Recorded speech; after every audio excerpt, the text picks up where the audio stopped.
Yo, what's up everybody? It's your boy Word of Mouth and I'm back with another video. In the last video I talked about some takeaways from the first round, and the video before that I talked about my predictions for the first round.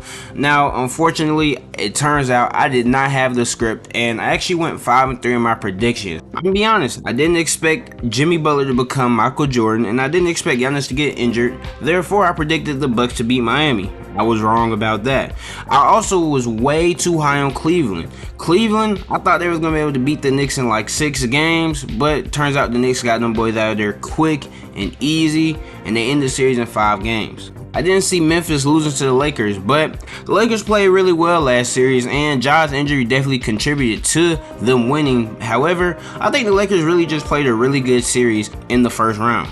But now we're in the second round. Now the first round is a little bit easier to predict than the second round, mostly because you have some cupcake matches, some obvious wins, some obvious losses. The second round isn't that easy, especially when you look at the teams who are playing. You got Miami against the Knicks, ain't no telling who's gonna win that one. You got Philly against Boston, same thing. Denver against Phoenix, I mean you have some bias towards Denver, but Phoenix is still very talented. And you have Golden State versus Los Angeles. Now I know some people might choose one side or the other for whatever bias, whether it be the fact that the Warriors just won the championship or that the Lakers have LeBron James, Anthony Davis. In my eyes, it's not that simple to predict. So I'm just gonna get straight into it. I'm going to predict the second round, but before I do, I want everybody to stop. Make sure you like the video and subscribe to the channel. I'm making content like this all playoffs. With that being said, let's get right into each series. Now the first one I'm going to talk about is Miami versus the New York Knicks. This is a series that at this time of this recording has already gone 2 games, with both teams splitting each one. In the first one, Jimmy Butler gets injured, sprains an ankle, but Julius Randle didn't play in that first game, so Miami takes it. Second game, Jimmy doesn't play, his ankle isn't feeling well, New York takes it. However, this is a very competitive game. I mean, in the second quarter, the New York Knicks could not make a shot, and throughout the entire game, Erik Spoelstra had all of those undrafted players playing like all-stars. I mean, Erik Spoelstra went 9 deep and he got pretty decent production out of everybody. Their leading scorer was Caleb Martin, but he only had 22. The second one was Gabe Vincent, he had 21, and everyone else had 17 and below. Now, of course, you'd think that Bam Adebayo would kind of step up his game a little bit, considering he's an all-star and considered by many the second best player on this team, but he didn't. He had a measly 15, 8 rebounds, 6 assists, nothing really too crazy, but we're going to talk about him later. As of right now, let's get into the series. Now, we didn't even expect Miami to be here. We thought Giannis and Bucks were going to sweep them out, we're going to get them out easy, but it's not the case. The reason for that, A, because Giannis got injured, but B, because Miami is making their shots. Throughout the playoffs so far, Miami has been one of the better and more consistent three-point shooting teams in the playoffs. That's what helped them beat the Bucks. They made shots that they didn't make during the regular season. And since the Bucks played drop every time, Miami just punished them every time they were behind the arc. Now the Heat haven't shot extremely well from 3 this series so far, but they still been pretty decent. But the main thing that we can allude to when talking about the Heat is the fact that they are just making game winning and game altering plays. I mean, in the first game, Kevin Love turned to Patrick Mahomes and had 3 outlet passes that kind of shifted the momentum and kind of changed the whole game for Miami. However, in the second game, Kevin Love wasn't doing all that, and although these role players stepped up, they really weren't enough for Jalen Brunson and Julius Randle having a really good game. Therefore, the Knicks took one in. Although they did lose home court, they still kind of redeemed a little bit, and it's tied 1-1 going into Miami. Now, do I think the Knicks will win 2 in a row in Miami or even 1?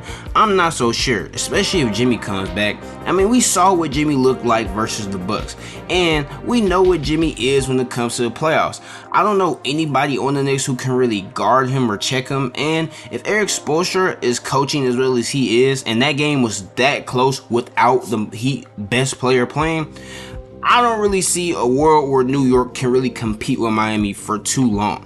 Now, with that being said, Jalen Brunson has been undoubtedly one of the best performers in the playoffs this year, and it continues with his trend of great play as he was amazing during the season as well. And on top of that, last game, Julius Randle had an amazing game, and as we know, the Knicks have some very good role players. Although Emmanuel quickly has struggled a little bit, RJ Barrett has showed some flashes of playing good basketball. With all of that being said, I'm not sure the Knicks can really pull out this series in any way.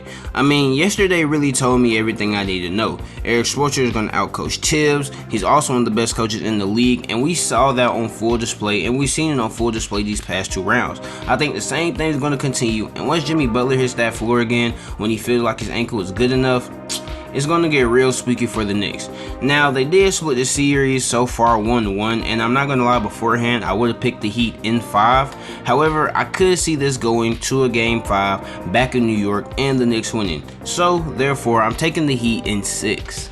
Next, and probably the most high-stakes series, in my opinion, in this playoffs is Philly versus Boston. I mean, in Game 1, Philly is already up 1-0. James Harden has an all-time vintage James Harden performance as he puts up 45 and hit basically the game winner. And as a whole, Philly looked good. B-Ball Paul looked amazing. He hit like 3 straight threes after PJ Tucker got on him. And Tyrese Maxey was big for them, especially on that very costly turnover from Malcolm Brogdon that resulted in a Tyrese Maxey finish on the other end. And the crazy thing is, Boston had an amazing game as well. They made all their shots. They were getting to the rim easily because Embiid wasn't even playing. Yet and still, they still lost the game. Now this is extremely concerning. I mean, think about this. Boston was at home. They had a great game at home, finishing inside and outside the paint. Yet and still, it was a close game all the way through. And at the end, you lost. That can't happen. And with Embiid returning, it's looking pretty spooky. However, I'm not going to overreact. I do think James Harden had a great performance in Game 1. However, Embiid is injured. And although I know he's coming back for Game 2, I'm not so sure of how well he'll play because I heard he got some cortisone shots, and usually when you get shots like that, something's probably torn or hurting you really bad, and therefore I don't think we're going to see the same MVP level Embiid that we have seen in the past. Now, I do think James Harden gives him some good run and some good contributions throughout the rest of this series, and I think he makes it competitive. However, I think throughout the rest of this series, the Celtics bounce back. They figure out what they're doing wrong. They figure out how to guard James Harden better, and I think they limit Embiid. With all of that, I think the Celtics take down the Sixers in like 6 or 7 games. This is another series that can really go either way. If it goes 7 and it goes back to Boston, I don't really know. I'm not so sure, like positive. You know, usually when the team is at home court, they have home court advantage in Game 7. They're expected to win. But I'm not so sure if Boston can't lock down James Harden and Embiid feels like his knee is good enough that one game he has the game of his life. However, with all that being said, I'm still going to take Boston in 6. Now on to the Western Conference, Denver versus Phoenix. Now in round 1, these teams had both the relatively easy teams to play. I mean, the Clippers were very competitive against the Suns for the first few games. Then Kawhi gets injured, he goes out, it's series over from then. And the same with Denver, as they did let one slip away to the Timberwolves, but it was over before it even started, let's be honest. And throughout the first 2 games of this series, Denver is dominating. I mean, in every way possible. I know last game they had a low-scoring game, but they won. So that means the Nets also had a pretty low-scoring game. And on top of that, they're getting great performances from Nikola Jokic and Christian Brown and Jamal Murray. Now, games 3 and 4 are going back to Phoenix. However, the Suns just don't have anybody who can match up with Jokic offensively, and they're not punishing him offensively either. And on top of that, offensively, the Suns don't really look good. I mean, Chris Paul is out, but I don't think that is as big of a loss as some people might think. I don't think Phoenix really stood that much of a chance with Chris Paul. Don't think they stand much of a chance without him. They just aren't deep enough, and their top 2 guys aren't really good enough to battle a team that has depth and chemistry. So I'm taking the Nuggets in 5. I think KD sneaks out one game, maybe it's game 3, maybe it's game 4, but after that, I really don't think it's much of a competition. Jokic shows us why he's one of the best players in the league, and the Suns effectively get shut down again. Now, the last series I'm going to talk about is the most talked about series up to this point.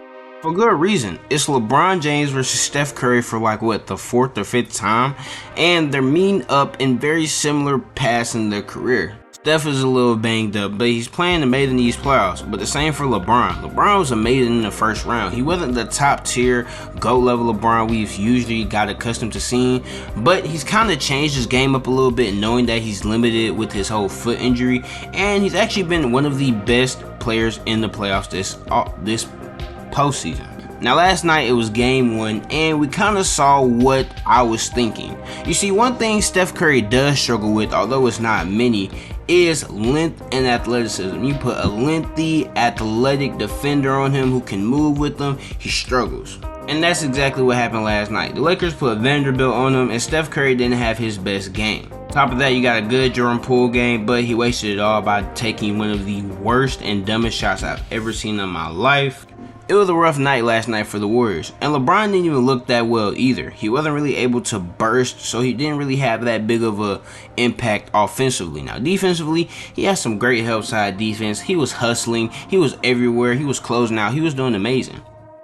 But the real reason why the Lakers won yesterday, A, because D'Lo stepped up in the second half, but most importantly, because Anthony Davis had one of the greatest games in his playoff career. I mean, 30 points and 23 rebounds, you can't really ask for more than that. And if I'm not mistaken, in that second half, he didn't come out once.